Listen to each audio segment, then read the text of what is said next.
Under the deepening dusk of a late autumn evening, Michael Hunt stepped out onto the gravel path leading from his porch, his boots crunching over the fine layer of frost that had settled early.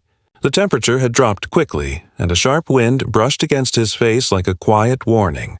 In front of him stretched the rugged expanse of land he had called home for the past 8 years. 36 acres of scrubland and ravine, seated on the slope of a forgotten canyon outside city jurisdiction. The trees that ringed his property were mostly juniper and live oak, twisted and old, and the dirt road that connected him to the nearest paved highway was narrow, unlit, and intentionally unwelcoming. He liked it that way. Michael had worked most of his adult life as a structural and environmental architect, designing mid-scale civic infrastructure projects across the Southwest. His specialty had always been disaster-prone zones, fault-line-adjacent neighborhoods, wildfire corridors, and flood-prone riverbanks. He knew better than anyone how temporary the illusion of control could be when nature, or people, turned against you. That knowledge had made him meticulous, sometimes painfully so, but it had also earned him a certain quiet reputation in the field. After an incident with a failed government contract that ended in a political scapegoating disaster, a bridge collapse that was caused by unapproved changes to his load calculations, Michael had left public practice for good. He liquidated his investments, took his final payout, and disappeared into the terrain, quite literally, building his home from the ground up with his own hands and a few trusted contractors.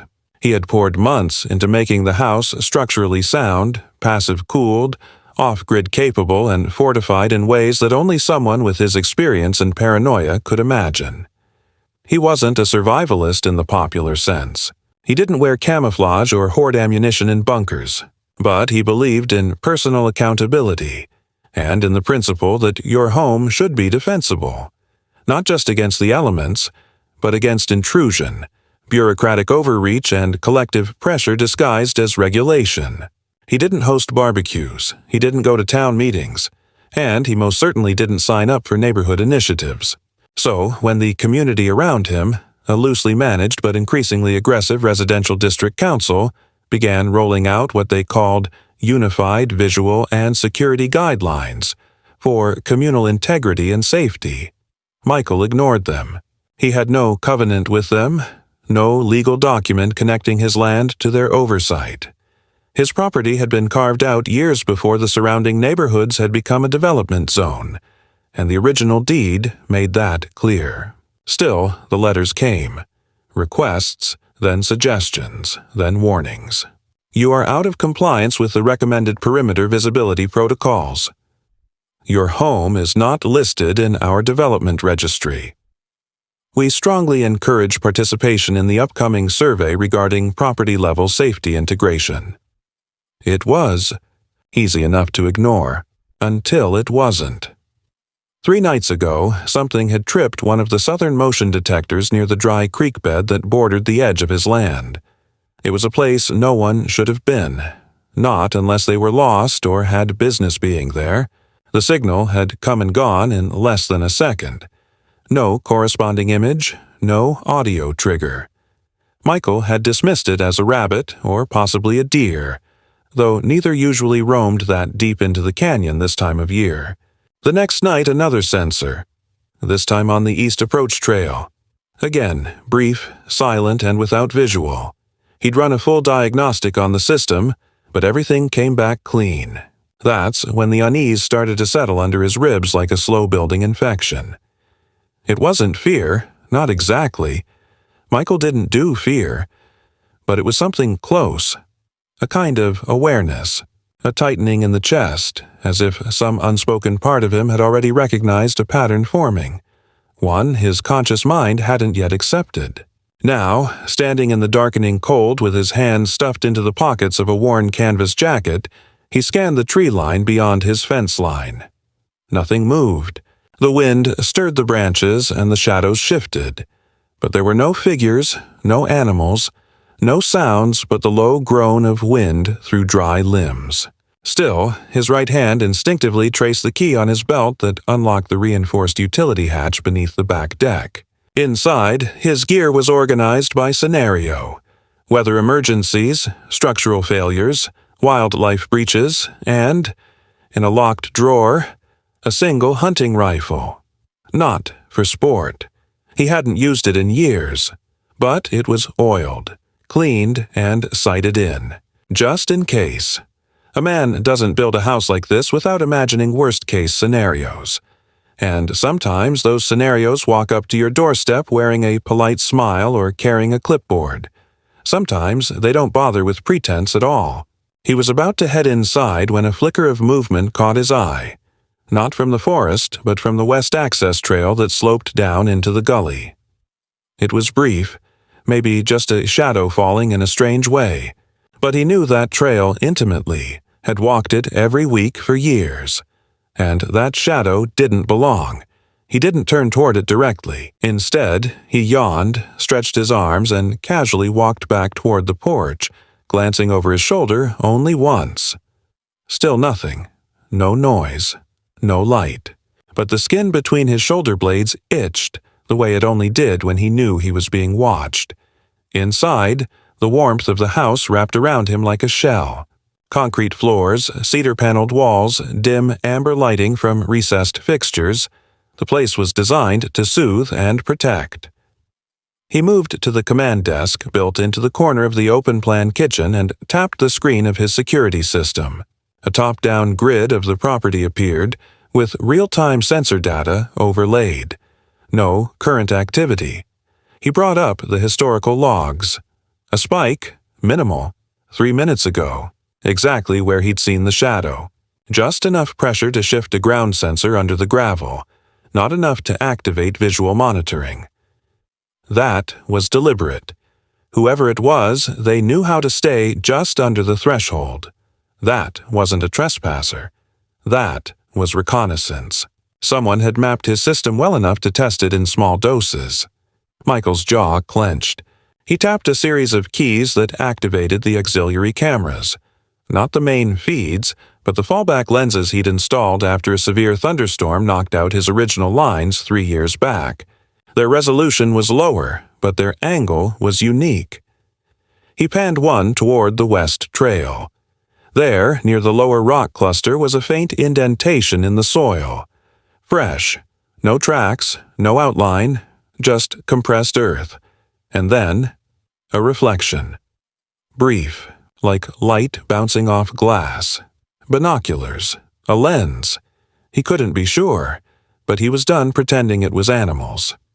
He shut the system down and walked to the back room, opening a wall panel behind the old bookshelf.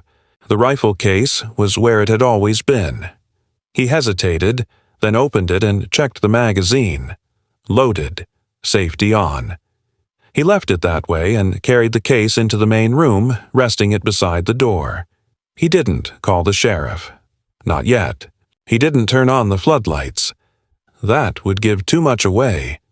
Instead, he sat down, poured himself a glass of cold water, and waited in the dark. He'd built this home as a fortress not because he wanted to fight, but because he knew what it looked like when someone tried to take what wasn't theirs. The last time, they'd used bureaucracy. This time, it felt like something else. Something was coming. He didn't know what yet, but he was ready.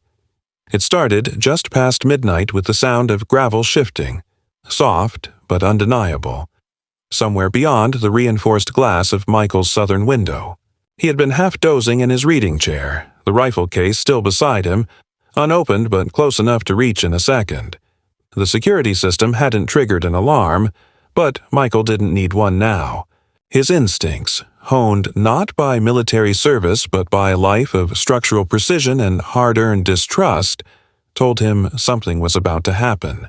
He turned off the low lamp beside him and sat in complete silence, his eyes adjusting to the soft glow of the moon filtering through the upper clear-story windows. For several minutes, nothing happened.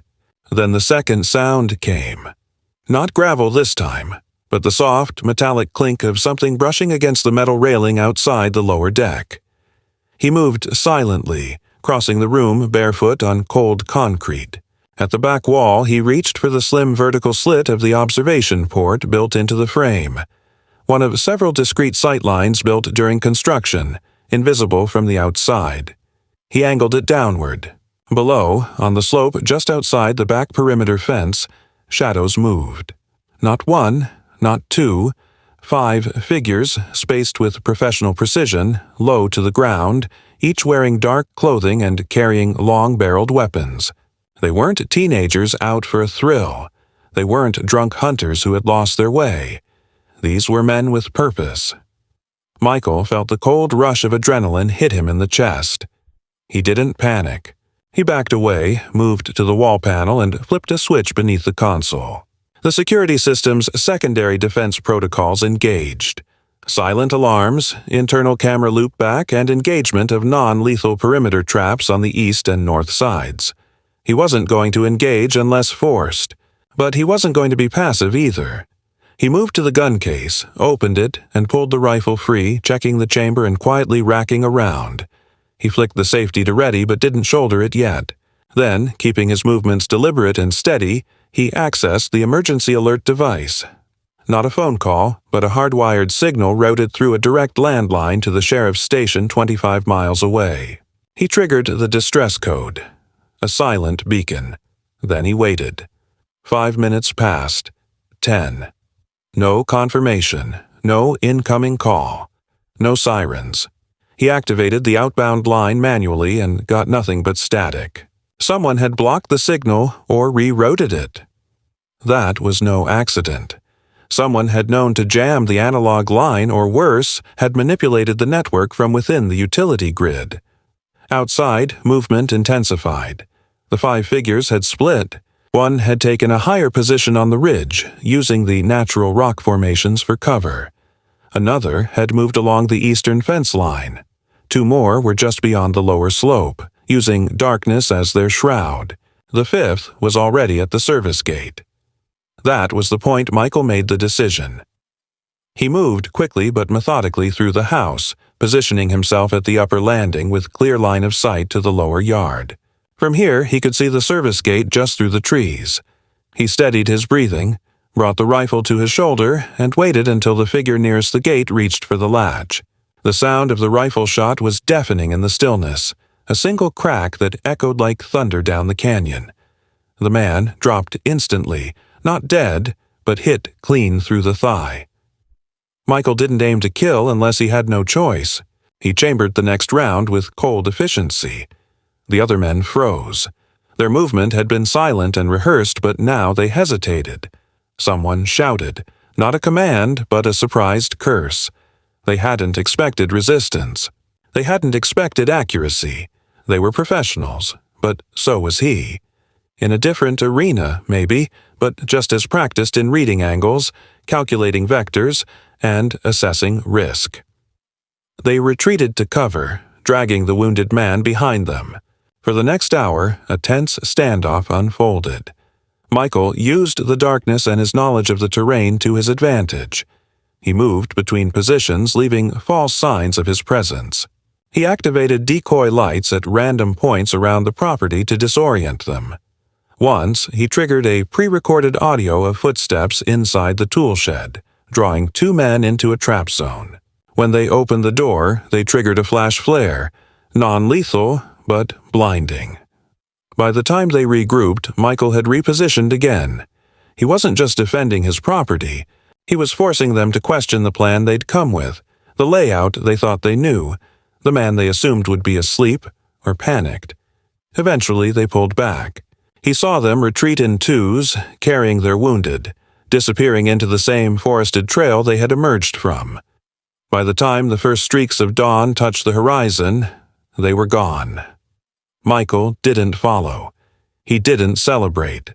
He simply returned inside, reset the systems, and sat at the console, logging the time of each movement, each engagement, each shot. He documented the damage, minimal, mostly to the fence. He cataloged the remaining threats and made adjustments to his setup. It wasn't over. It had only started. At noon, a white SUV pulled into his driveway, a vehicle marked not with law enforcement insignia but with the emblem of the district residential board. A woman stepped out, dressed in a pale gray blazer, her expression composed to the point of hostility. Her name was Sandra Reeves, a safety liaison officer who, according to her introduction, was responding to multiple complaints of excessive noise, unsafe weapons discharge, and neighborhood disturbance. Michael didn't speak. He waited. She handed him a document, a formal notice of violation and a pending administrative fine of $14,000 for unauthorized use of a firearm within a designated residential zone. He scanned the document. No mention of trespassers. No mention of forced intrusion or self-defense. Just a neat summary of regulation codes, fine structures, and mandatory dispute resolution processes. He looked at her and asked calmly, "Did your office file a police report on my behalf?" She smiled thinly. "We are reviewing all footage submitted through the district portal. You'll be contacted in due course." "I submitted nothing," he replied. She didn't flinch. Footage was provided by a third-party compliance system. He nodded once, slowly. They'd recorded him. Not the intruders, not the illegal breach. Just him defending himself. His mind moved swiftly through possibilities. Had there been a drone? Remote access to his system? Someone nearby with a direct line to the board? It didn't matter now. What mattered was that they were rewriting the story in real time. He signed nothing, took the notice, and closed the door. Back inside, he placed the paper beside his growing folder of interactions with the district board, noting the date and time. He had no illusions anymore. This wasn't about compliance.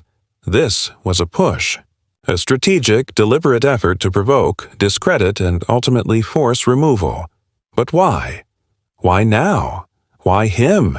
He contacted his attorney, Carla Jansen, a former zoning litigator turned private consultant, and sent her the footage he had salvaged, along with a detailed written statement. She called him an hour later, voice sharp and tired. "I've seen this before," she said. "Not like this exactly, but close. They're testing how far they can push without triggering a legal backfire. They're assuming you won't fight because it's too expensive, too convoluted, and they're hoping you'll make a mistake." Michael didn't respond right away. He looked out the window at the shadowed edge of the ridge where the first figure had crouched hours earlier. "I won't make a mistake," he said finally. "That's what worries them." Carla was silent for a beat. "I'll start filing the response, but Michael, be careful. This isn't about a violation. It's about control." He knew that already. What he didn't know, not yet, was just how deep this went. Or how many others had already been pushed, quietly and efficiently, off their land without a single shot fired. But Michael was different. He didn't bluff, and he didn't fold. And if they thought they could surround him with silence, paper, and fear, they'd forgotten something critical. He had built this house to withstand disaster, and disaster had just walked in the door. By the time the administrative notice reached the post office, a printed replica of what Michael had already received in person, the neighborhood rumor mill had already begun its churn. The postmaster, an older woman who usually handed Michael his parcels with a nod and a wordless gesture, offered him a weak smile that didn't reach her eyes. As she slid the envelope across the counter, he noticed the way her hand trembled ever so slightly, as if holding something radioactive. It wasn't hard to imagine what was being said. About the man who lived in the canyon, who kept to himself, who had fired a rifle in the middle of the night. It didn't matter that he'd defended his home from a coordinated intrusion. In the absence of narrative, people would always manufacture their own. And now that he'd been publicly labeled as a disturbance, the community wouldn't care about context. They'd care only about how close danger had come to their curated serenity. He didn't open the envelope. He already knew what it contained. Instead, he drove straight to his attorney's office in the nearby township, where Carla met him with a heavy folder and a laptop already open. She had been digging, and what she had found was enough to confirm what he had only begun to suspect. The attack hadn't been random. Nor had it been a home invasion in the traditional sense. It was too clean, too professional, too synchronized to be anything but a calculated operation. And the timing, combined with the district's aggressive enforcement action, suggested more than coincidence. The men hadn't been after possessions. They hadn't even tried to break into the house. Their movements were perimeter-based, their objectives unclear but coordinated, as if probing defenses, testing weaknesses, or collecting data. The fact that they'd retreated as soon as one was injured, and hadn't returned, pointed to a larger strategy. Carla pulled up a satellite overlay of the development district. What Michael saw made his stomach tighten. Over the past year, 6 other properties on the outer rim of the district had been flagged for non-compliance, 4 of which had since been listed for sale under a new holding company with no clear ownership. All of them shared commonalities: off-grid infrastructure, larger than standard lots, and exemption from the original residential agreements due to pre-zoning status. In other words, they were independent, self-contained, outside the board's control. And now they were being eliminated one by one, not through open conflict but through policy pressure, legal strangulation, and, when necessary, anonymous force. One property owner, Carla noted, had tried to push back, an older man, former teacher, who had lived on his land for decades. After a series of escalating fines and forced inspections, he'd sold quietly and moved out of state. Another had attempted to file a countersuit, only for his claim to be dismissed on procedural grounds due to a jurisdictional reclassification that was passed mid-proceeding. It was a pattern. A slow, calculated effort to consolidate control by making life untenable for outliers. And now, Michael, with his fortress home and absolute refusal to bend, had become the next target. Only this time, someone had miscalculated. He hadn't folded. He'd resisted. And he had receipts. Still, resistance came at a cost. That afternoon, when Michael returned home, he found the north fence partially dismantled. The gate wasn't broken, just removed. Hinges unscrewed, not torn. No signs of violence, just quiet surgical disassembly. A small placard had been left in its place, laminated and staked into the soil. Pending review. Access modification compliance check. Unauthorized replacement constitutes a violation under District Code 18.4. It wasn't enforcement, it was a message, a reminder that they could reach him, touch the boundaries of his sanctuary without breaking a single lock, and dare him to respond. He didn't remove the sign. He didn't touch the fence. Instead, he documented everything: photos, measurements, timestamps, and sent them directly to Carla. She filed for an injunction that evening. 2 days later, he received the first formal summons. Not a court date, not yet. Just a mandatory mediation hearing scheduled at the district administrative office. The purpose, to review the incident and explore non-adversarial resolutions to ongoing residential conflicts. The language was bureaucratic theater. They weren't inviting him to talk. They were corralling him into the system. A place where his self-defense, his independence, and his refusal to submit would be reframed as aggression, instability, and non-cooperation. Carla advised him to attend, but not to speak. Let them play their hand, she said. Let them show you how far they're willing to go. And don't give them anything they can use to write the next chapter. The day of the hearing, Michael arrived 15 minutes early. The administrative building was sterile and overlit, with abstract art on the walls and motivational quotes etched into the glass of the reception desks. The waiting area was empty, but he felt watched from the moment he walked in. A receptionist asked for his ID and offered him a cup of coffee he didn't take. The room where the meeting was held had no windows. A long table, 3 chairs on one side, 1 on the other. He was not surprised to find Sandra Reeves sitting across from him again, flanked by 2 men in matching gray suits who did not introduce themselves. One of them, tall and balding with a portfolio laid neatly in front of him, spoke first. "Mister, Hunt, we appreciate your willingness to engage in this process. We understand that recent events have been unsettling, and our goal is to find a path forward that ensures both your safety and the cohesion of the broader community. Michael said nothing. He looked at Carla, who gave a barely perceptible nod. The man continued.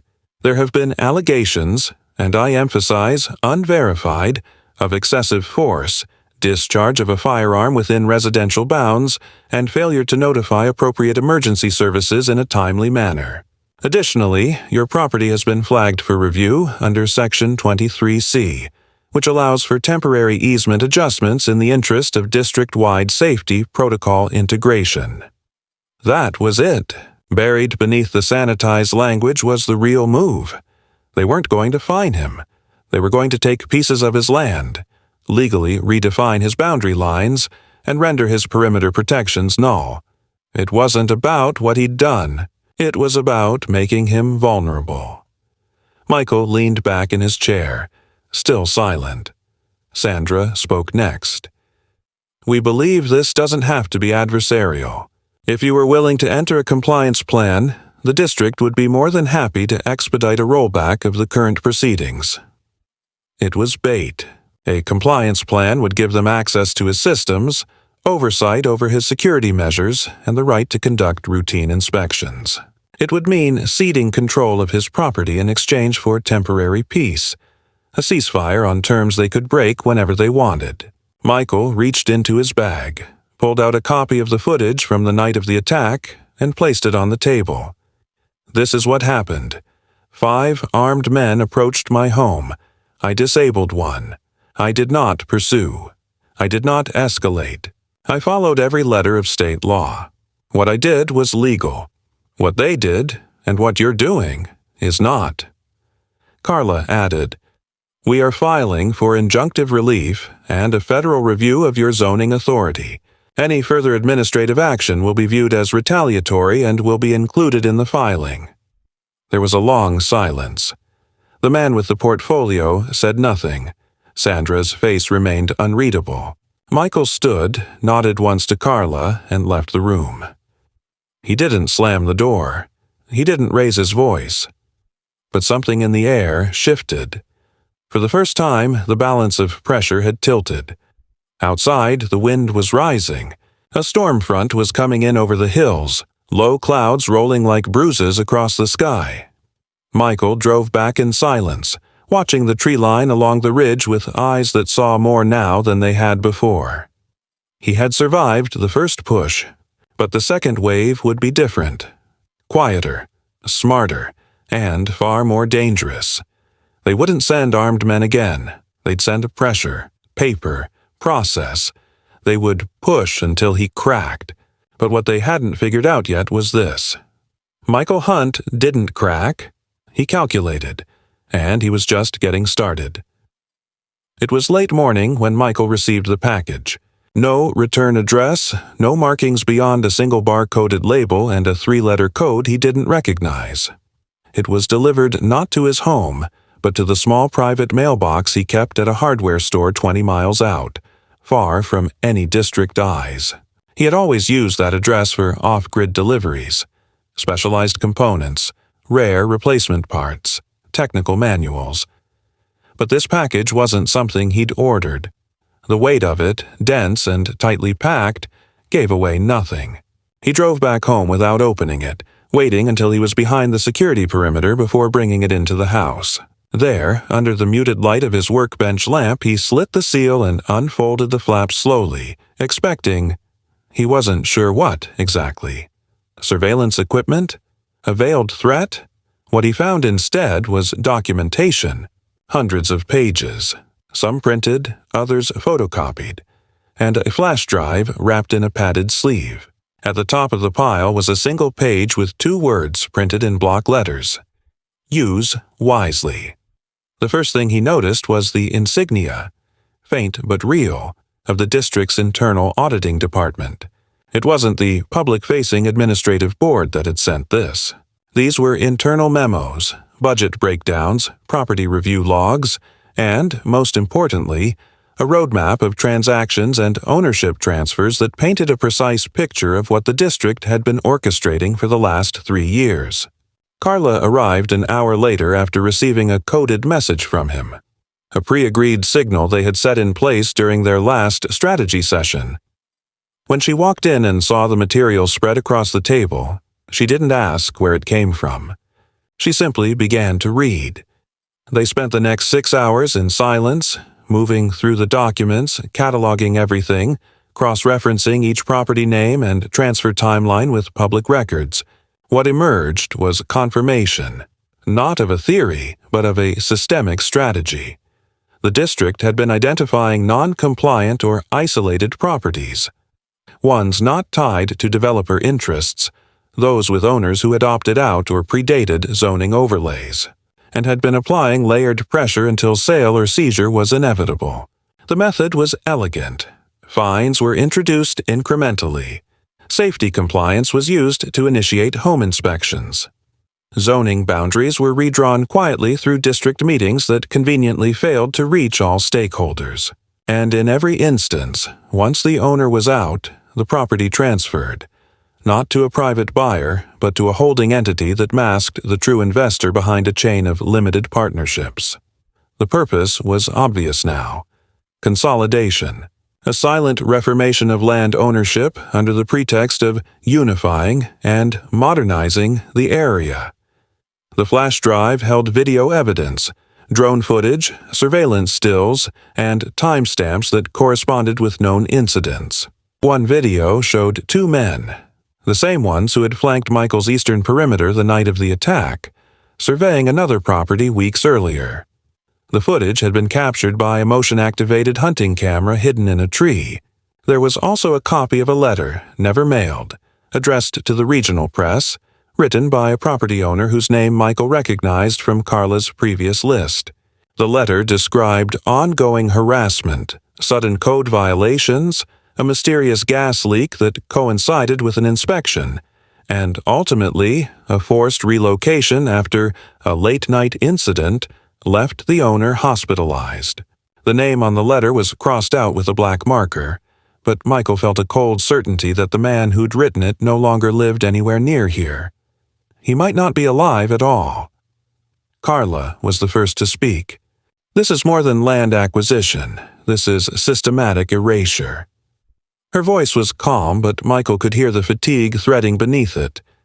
She was 10 years younger than him, sharp as a whip, but even she looked worn under the weight of what they had uncovered. "We need to escalate this to the state level," she continued. "Not through channels, not yet. If the district gets wind that we have this, it'll disappear faster than we can track it." Michael nodded. He wasn't afraid, not of exposure or retaliation, but of timing. Whatever window they had to act was already closing. That night, the weather shifted again. A sharp front pushed through, and the wind howled through the canyons with a low, whistling groan that reminded Michael of the storms he used to design against. He sat on the porch with a cup of coffee gone cold, the rifle beside him, unreadied but not far from reach. The trees moved with restless energy, branches twitching in chaotic rhythm, and he felt the tension rising again. Not fear, but focus. That uncanny clarity that only arrives when all illusions have been burned away. He didn't see movement, not this time. But he knew eyes were on him. They always were now. The next morning, something subtle changed. The drone. It was small, civilian grade, likely a scouting unit. It hovered just at the edge of visibility above the tree line, not high enough to be mistaken for wildlife, not low enough to be easily shot down without risk of drawing attention. He tracked it from the upper window, watching its path as it circled once, then twice, before drifting eastward and disappearing behind the ridge. When he checked his network logs, there was a brief, unexplained signal spike, less than 5 seconds, where his outbound feeds had rerouted through a masked IP. They had tried to access his system remotely again. But this time, he was ready. He traced the access point, not directly but through the signature, and identified the terminal as a known district server node assigned to the Emergency Infrastructure Evaluation Task Force. It was a fake committee, a shell used for legal data access. He contacted Carla immediately and sent her the trace. She didn't sound surprised. Instead, she told him that one of her contacts, a former compliance officer who had retired early and quietly after policy disagreements, had agreed to meet. Michael didn't know the man's name. He didn't ask. The meeting would be arranged through back channels in a neutral location. Nothing would be written down. Nothing would be recorded. What mattered was the transfer of information, the kind that couldn't be obtained through public record or lawsuits, the kind that could only be whispered, face to face, and then denied forever if necessary.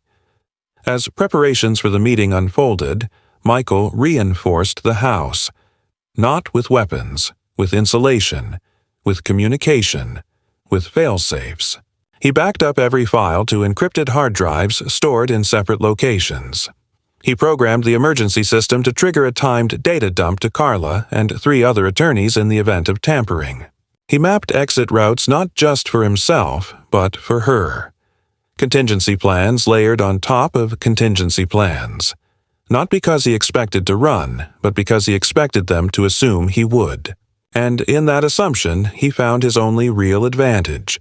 What had begun as an isolated event, a break-in, a defensive shot, a fine, had revealed itself to be the pressure point of a larger machine.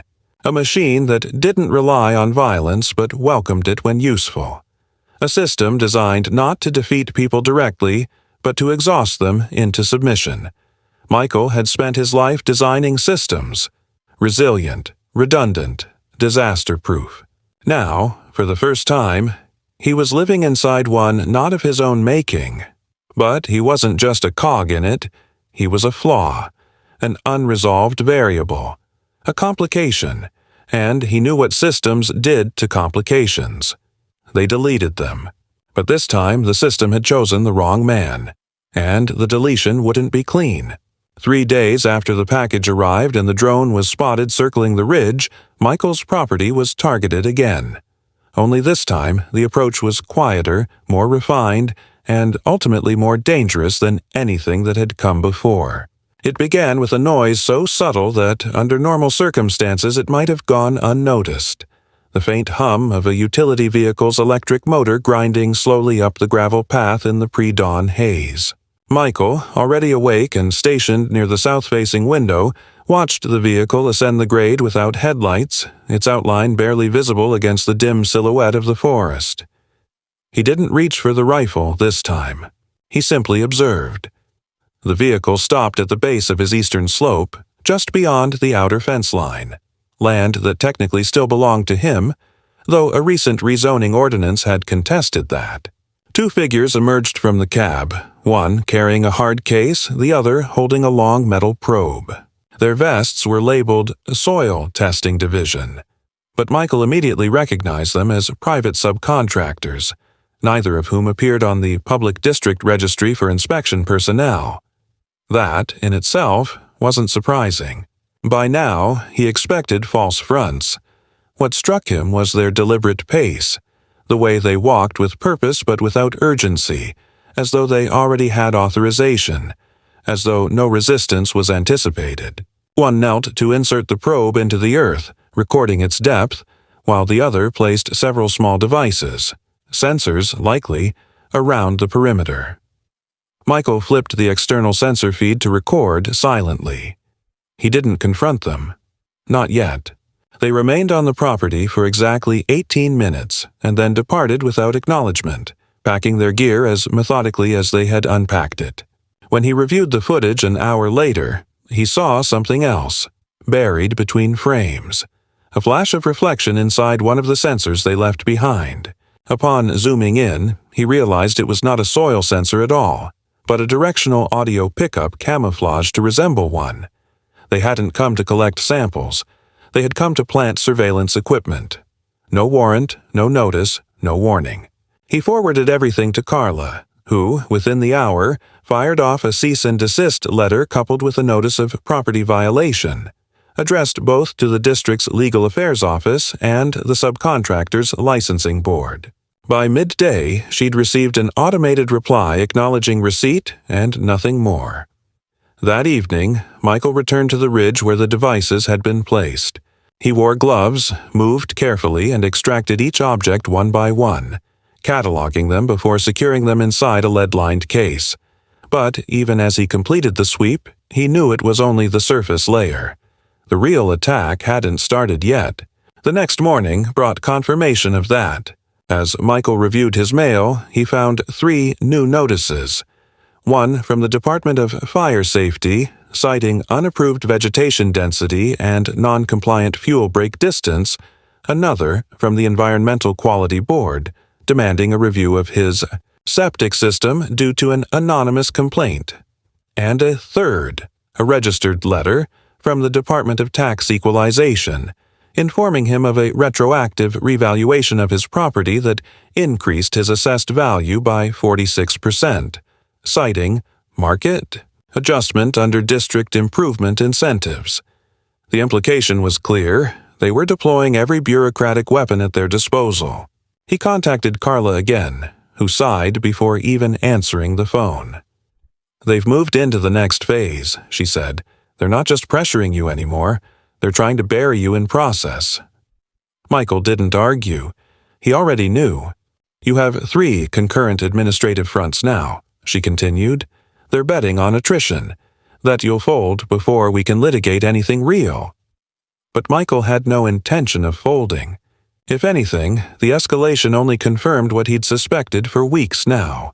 Someone, somewhere, had marked his property as non-compliant. Not in the legal sense, but in the existential sense. His very presence, his refusal to assimilate, his design choices, his autonomy, they represented an obstacle. And the system, once confronted with an obstacle, didn't negotiate. It neutralized. That night, just past 2 a.m., Michael's backup alarm system tripped. Not the one connected to his main grid, but the passive vibration sensors embedded in the retaining wall he had built around the western slope. It was a seismic signature, light, rhythmic, not heavy equipment, footsteps, multiple. He activated the low-light exterior flood array, illuminating the slope in cold white light, but saw nothing. He watched for 10 full minutes, rifle slung at the ready, before the signal ceased.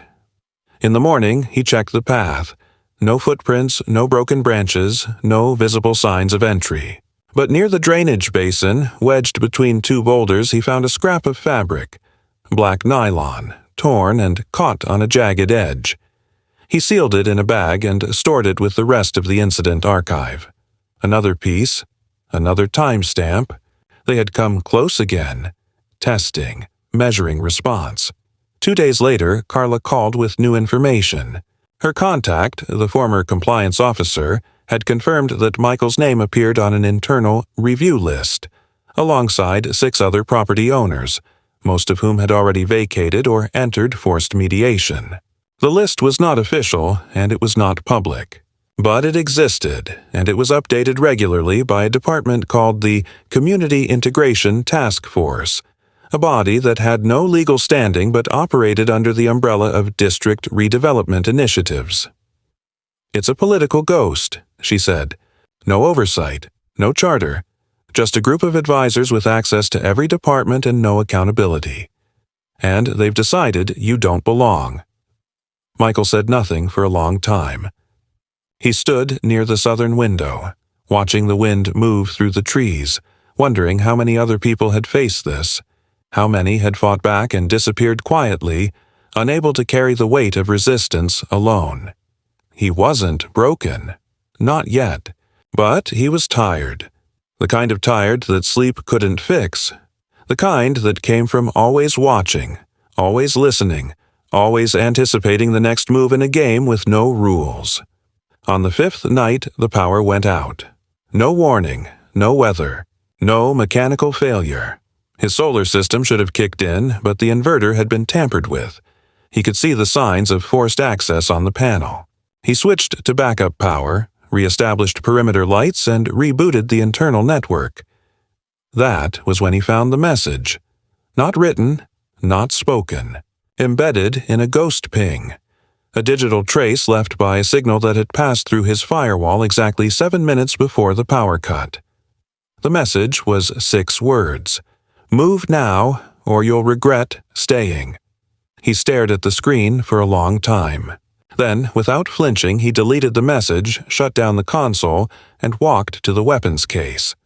The rifle was cleaned and oiled. He inspected it, loaded a fresh magazine, and returned it to its mount by the door. Whatever was coming next, it wouldn't be subtle. The game had moved beyond paper and wires. Now it would come down to who could hold their ground the longest. And Michael had built his ground brick by brick, wire by wire, not to be given up, but to be defended, no matter what it cost.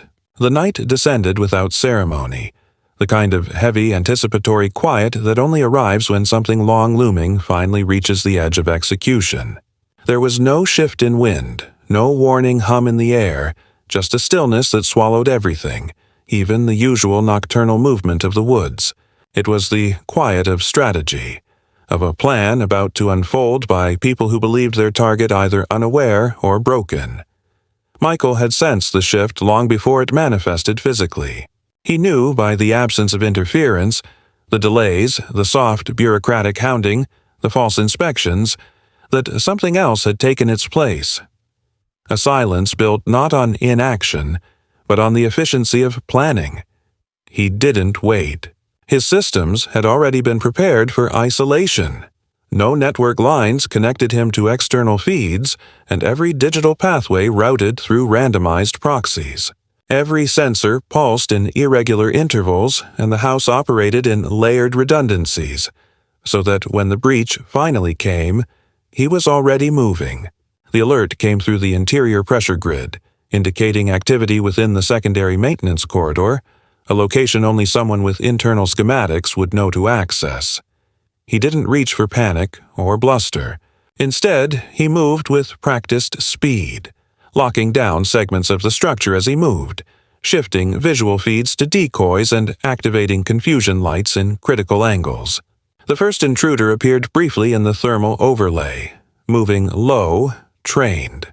A partner followed, and 2 more formed a second path of ingress through the utility trench.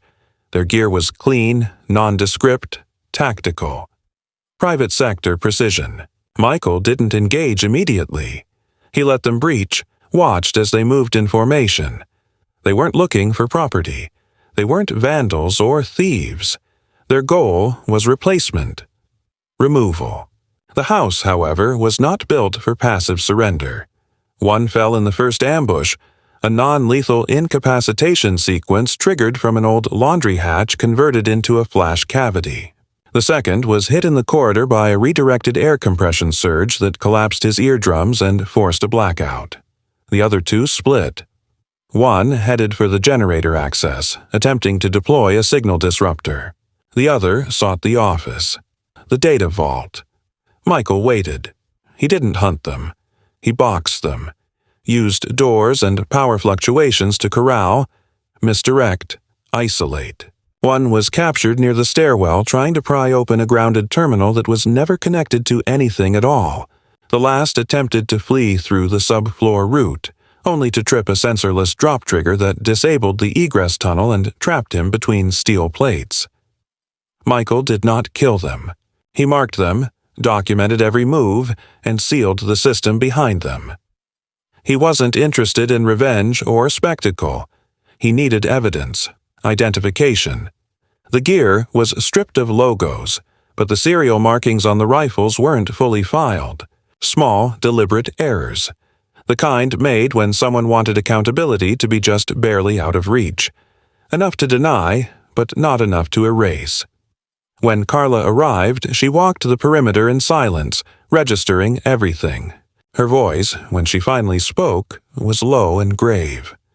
The data vault had recorded more than just the breach. It captured fragments of outgoing communications from one of the attacker's devices. Incomplete, scrambled, but embedded with district-coded encryption typically reserved for policy oversight and public safety. It was a dead link, meaningless out of context, unless you had the reference key. Carla did. It matched a node she had been tracking. A cluster of access requests routed through private infrastructure firms operating as consultants on community safety audits. The man Michael had tagged near the generator had a facial match in an internal contractor registry from a nearby urban redevelopment project. The others remained unconfirmed, but their movements, formations, and embedded signal pings suggested a coordinated unit, likely with logistical support from within the district's management framework. Carla didn't need more to act. She compiled the footage, paired it with zoning records, property transfer documents, and the entire archive Michael had built. Then she placed it in physical form, multiple copies, sealed and redundant, and activated a delivery chain outside the jurisdiction. Michael said little during this process. He watched the tree line, the sky above it, the patterns of light that told him which way the wind was pushing the cloud cover. His mind wasn't on triumph or relief. It was on rhythm, the pulse of systems, the logic of pressure. He knew that what had just unfolded was not an end, not even the beginning of an end, but an inflection point. The aggression had been exposed, but exposure did not mean retreat. It meant escalation would take a new form. Less violent, perhaps, but more embedded, harder to cut out. Carla asked him, as they reviewed the final output, if he intended to stay. There was no hesitation in his answer. His home wasn't a prize to hold, nor a bunker to die in. It was proof of intention, of independence, of the right to draw a line and hold it when everyone else had stepped back. He didn't expect recognition.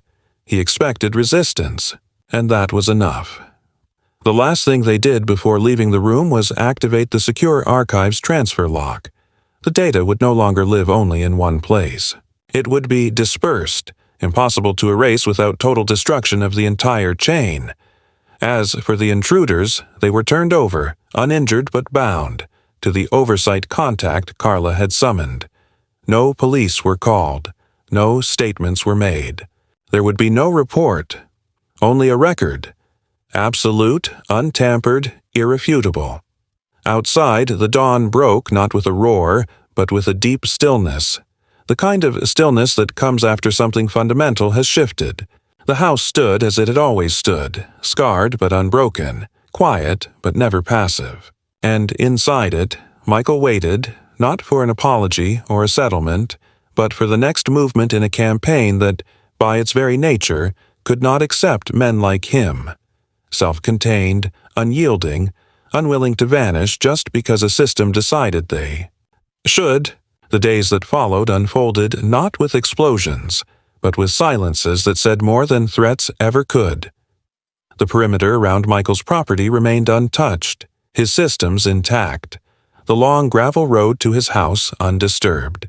Yet there was a new tension in the air, like a pressure system shifting deep beneath the soil, felt, not seen. The usual harassment, forms, inspections, procedural demands, ceased altogether.